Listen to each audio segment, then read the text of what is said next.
और पहले 1.5 घंटे के रुझान में कांग्रेस एनसी अलायंस को जम्मू कश्मीर में स्पष्ट बहुमत मिल रही थी और कांग्रेस नेशनल कॉन्फ्रेंस के गठबंधन के खाते में 52 सीट जम्मू कश्मीर में जा चुकी है। वहीं बीजेपी के खाते में 26, लेकिन हरियाणा में लगातार बदलाव हो रहा है रुझानों में। अब बीजेपी 40 पर पहुंच गई है, कांग्रेस 46 पर, बस 6 सीटों का अंतर है। देखना होगा हरियाणा में कौन बाजी मारेगा।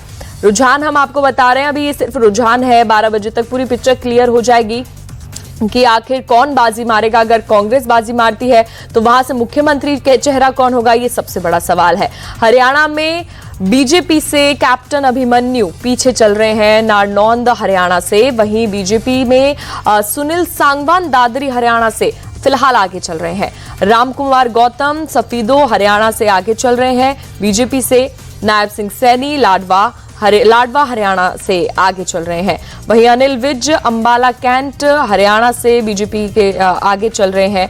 और बीजेपी से जो चेहरे जो पीछे चल रहे हैं उसमें डॉक्टर कमल गुप्ता का नाम है, लेकिन जेपी दलाल बाजी मारते हुए नजर आ रहे हैं, वो बीजेपी से आगे चल रहे हैं। और ओम प्रकाश धनखड़ बादली हरियाणा वो पीछे चल रहे हैं। तो कांग्रेस और बीजेपी में अब बस 6 सीटों का अंतर रह गया है। हरियाणा में 90 सीटों में से कांग्रेस के खाते में 46, बीजेपी के पास 41। और एक और बदलाव, बीजेपी के पास 41 हो गई है, कांग्रेस के पास 45, बस 5 सीटों का अंतर रह गया है। वहीं जम्मू कश्मीर में कांग्रेस के पास 54 और बीजेपी के पास 25 सीटें, अदर्स के खाते में 11। रुझानों में जम्मू कश्मीर में कांग्रेस एनसी की सरकार अभी भी फिलहाल बनती हुई नजर आ रही है।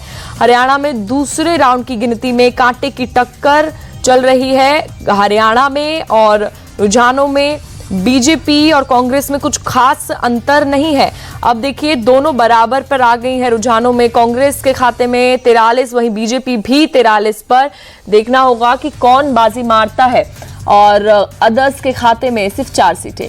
बीजेपी में नायब सिंह सैनी काफी बड़ा चेहरा और वो अभी आगे चल रहे हैं। अनिल विज अंबाला कैंट से आगे चल रहे हैं। तो हरियाणा में किन चेहरों पर नजर रहेगी वो भी सबसे बड़ी बात होगी मुख्यमंत्री पद के लिए।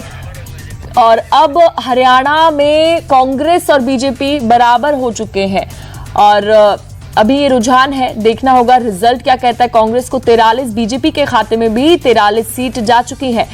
हरियाणा में दूसरे राउंड की गिनती में दोनों कांग्रेस और बीजेपी दोनों बराबरी पर आ चुकी है।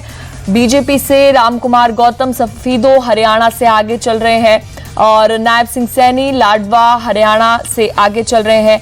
लेकिन अब मुख्यमंत्री पद को लेकर खास तौर पर चर्चा चल रही थी कि अगर कांग्रेस आती है तो कौन वो मुख्यमंत्री बनेगा, और जिनमें भूपेंद्र सिंह हुड्डा, कुमारी शैलजा, रणदीप सुरजेवाला का नाम काफी ज्यादा आगे चल रहा था। वो नाम काफी आगे, अगर भूपेंद्र सिंह हुड्डा बनते हैं तो वो 80 के दशक के सक्रिय राजनीति कर रहे हैं और वो 2005 से 2014 तक हरियाणा के मुख्यमंत्री भी रह चुके हैं, तो उन्हें अनुभव है हरियाणा की राजनीति का।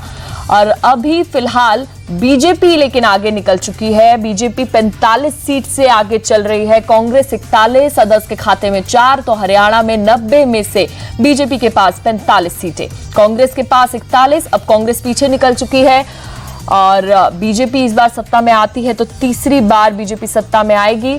देखना होगा कौन बाजी मारता है। और हरियाणा के रुझानों में बीजेपी की जबरदस्त ये वापसी हुई है 45 सीट के साथ। कांग्रेस सीधा 41 पर पहुंच चुकी है। बीजेपी के खाते में 45, वहीं कांग्रेस 41 सीट पर।